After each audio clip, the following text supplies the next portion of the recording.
Good afternoon, or good evening, depending on where you're watching from. Welcome to the most recent edition of the Scott Ritter Show. It's a lot going on in relation to the ongoing special military operation in Ukraine. And in general, we have terrorist attacks in St. Petersburg. We have American journalists being arrested for espionage in Russia. We have the ongoing situation in Bakhmut, and we have the potential of a Ukrainian spring offensive. Who better to assist us than in trying to decipher all of this than our guest today, Rodion Moroshnik. He's the well. I'm gonna give him an opportunity to explain what his exact role is. He's somebody who was at one time was the ambassador of the Lugansk People's Republic to the Russian Federation, but since Lugansk has been absorbed into the Russian Federation, I think his title has changed. But I want to welcome him and to the show, and I look forward to our conversation. So thank you very much for joining. And if you could help us out, please explain what is your precise role today. What role do you serve? You used to be the ambassador. That's when Lugansk was an independent republic. But today, now that Lugansk is formally part of the Russian Federation, what role do you play?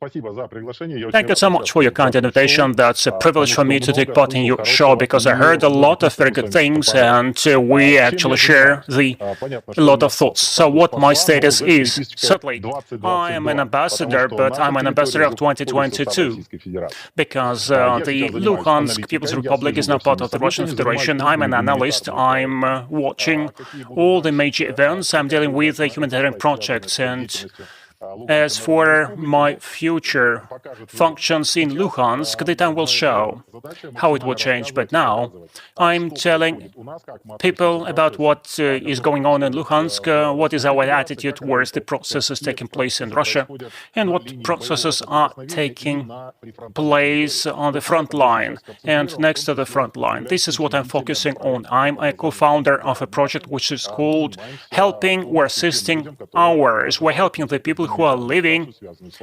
actually in the next to the frontline regions. Well, thank you very much for that. Again, just to follow up on that, when we look at Lugansk today, of all the four newly acquired territories, I believe it's the only one that is close to 100% under the control of the Russian Federation. But there's still active combat taking place. But in February 21st, Russian President Vladimir Putin, in his address to the Federal Assembly, spoke of his priorities, or the priorities of Russia, and he indicated that the development of the social and economic well-being of the people of the newly acquired territories, Kherson, Zaporizhia, Donetsk, and Lugansk, was the number one priority. And it sounds to me like that's your role today, that you are looking out for the social and economic well-being. How much of a challenge is this to not only assist people who have been in a warlike environment for more than 8 years, but still are at war? I mean, when I read, I hear that settlements in Lugansk, towns, cities are being shelled by the Ukrainian forces. Civilians are being wounded, being killed, property is being destroyed. And this is at the same time you're trying to rebuild Lugansk. Could you tell us a little bit about your work and how difficult it is to do your work under conditions such as this?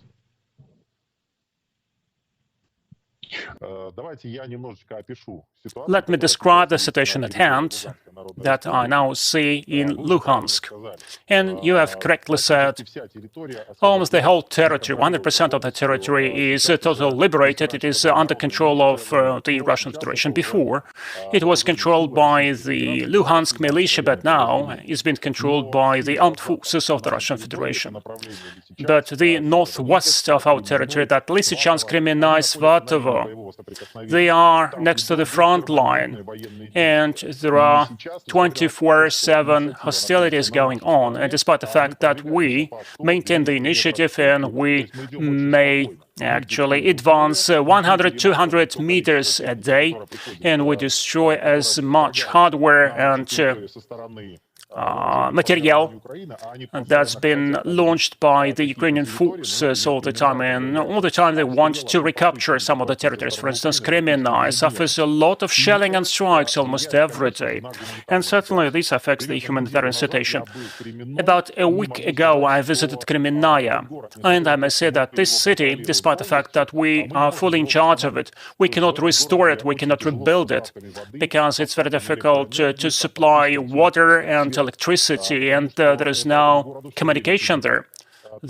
Because the city is always shelled. For instance, once we restore the power supply to hospitals or to some local administrations, kindergartens and schools, immediately the transformers would be destroyed by the Ukrainians. It means that they purposefully inflicted damage to these critical infrastructure pieces to make people suffer. So, on the one hand, we want to evacuate people who want to do that, but on the other hand, as the practice show, about 30 to 40% of people living there next to the front line, they are reluctant to leave this territory, they are reluctant to leave their houses, they don't want to leave their land, and we try to help them with permanent convoys of humanitarian aid.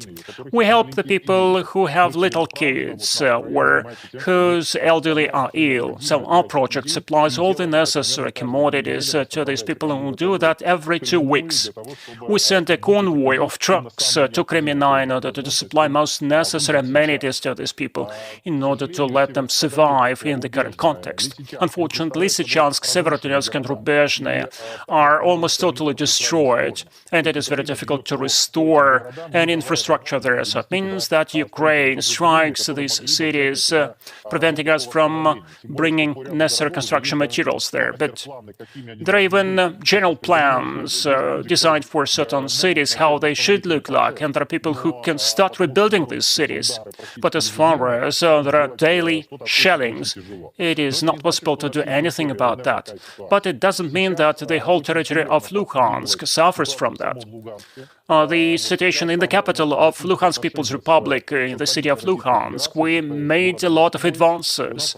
So Luhansk is a twin city of Moscow, and for instance, Mosvod Canal is operational in our city, and the residents of Luhansk, now that they are happy with the water supply to all the districts, which is totally unique for the city. At the moment, we are restoring the infrastructure, restoring bridges, because Ukrainian troops exploded and destroyed all the bridges there.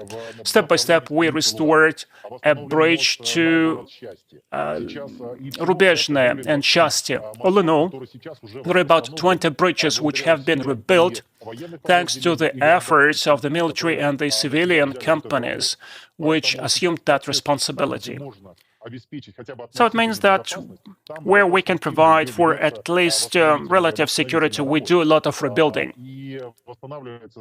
We are restoring, really restoring everything, and we provide for integration, social and economic ones. And certainly this is not seamless. There is shortage of many things, and people suffer from the fact that they cannot get Russian IDs promptly. But now President Putin issued an instruction requiring the migration services to create all the necessary conditions that the people living on those territories could obtain their Russian passports, their social benefits, and because without a Russian ID, this is not possible to be entitled to any social benefits. I do hope that this presidential decree would be executed and the passports would be issued more promptly, so that the people would really feel they are full-fledged citizens of the Russian Federation. Believe me, you can take my word, that people living in Luhansk and Donetsk and those territories, they appreciate very much that feeling of being part of that big country, because it took Donbass to get to there 9 years. Well, thank you. Thank you for that. On a related subject, you spoke of the ongoing violence. Again, going back to President Putin's address on February 21st, he spoke of the need to push the Ukrainian military back beyond the borders of Russia to the maximum distance of the artillery systems that they're currently bombarding Lugansk, Donetsk, Zaporizhia, Kherson with. This means offensive military action. But when I look at the front line in Lugansk, I don't see the kind of movement that would reflect that happening. Do you anticipate that the Russian military will be fulfilling the president's direction to push the Ukrainian military beyond the maximum range of their artillery? This would be about 100, 150 kilometers. That's a major undertaking. Do you anticipate that this would be happening? I have friends who have family in Lugansk, and they are shelled repeatedly, and they call me up and they say, when is this offensive that you keep talking about? And I keep saying I don't know, because I don't know, but maybe you do, since you're in a more privileged position.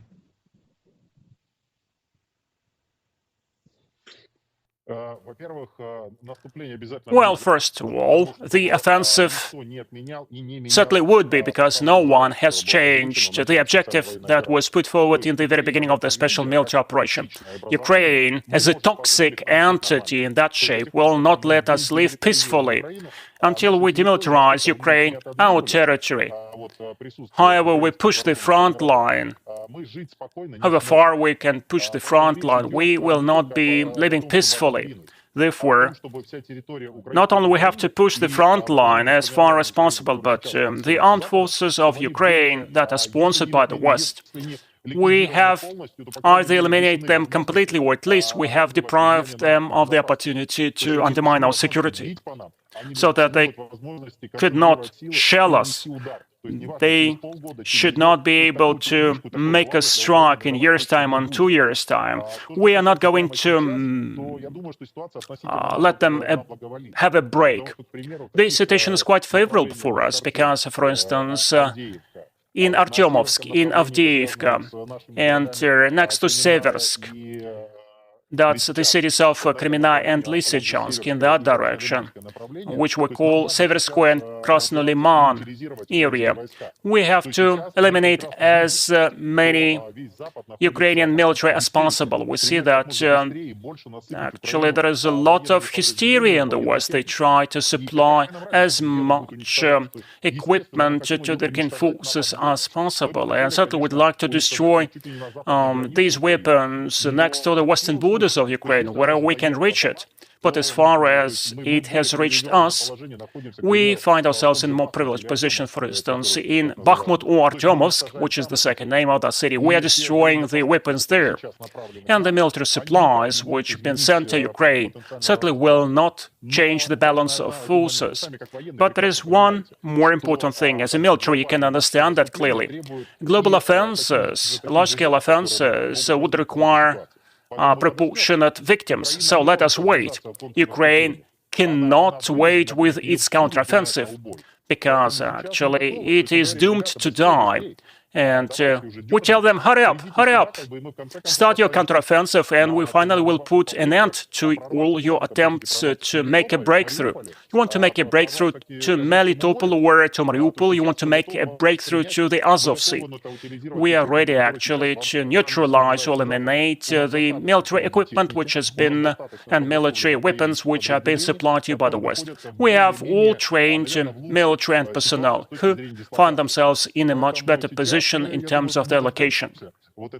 I think that we're going to wait until the Ukrainian forces start their counteroffensive, at least this is what they call it, and I'm sure that it would halt, and after that we'll start our offensive. But I'm not a military, probably. You are in a better position to judge about that counteroffensive. I look at that from inside out, and looking from inside out, I see the morale of our military, of our soldiers, people who are ready to deal a final blow on Ukraine. So let them counteroffend, and that would be the end of it.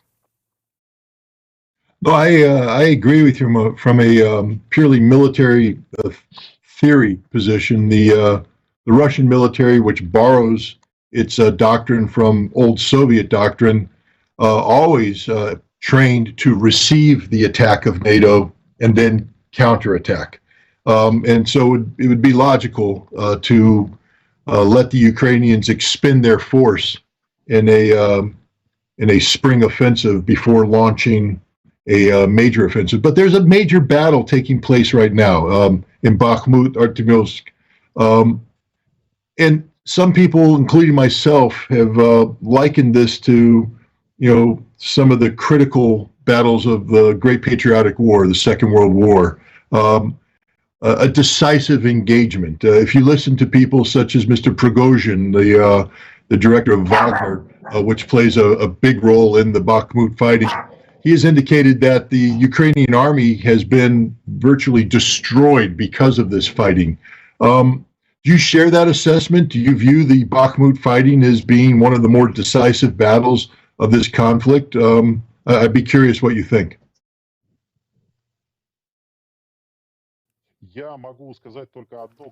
I can tell you one thing that I'm 100% sure, that Ukraine in the city of Artyomovsk, Bakhmut, lost dozens of thousands of soldiers, dozens of thousands of soldiers and thousands of military equipment.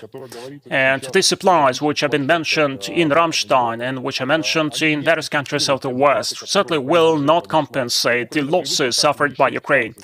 Ukraine is totally, actually, is used not to take care of the Russian hardware, for instance, or Russian machinery.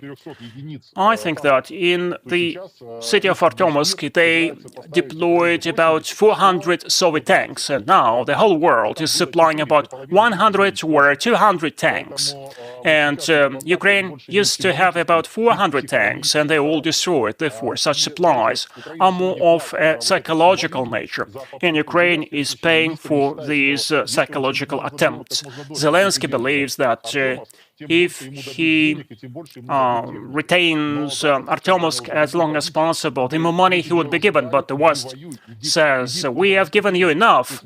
This is up to you, and it is high time to start a counteroffensive. You have signed an agreement. We have supplied hardware, we have supplied the weapons, and this is up to you to die there. I do think that this will happen in Artyomovsk, and this will happen in the south.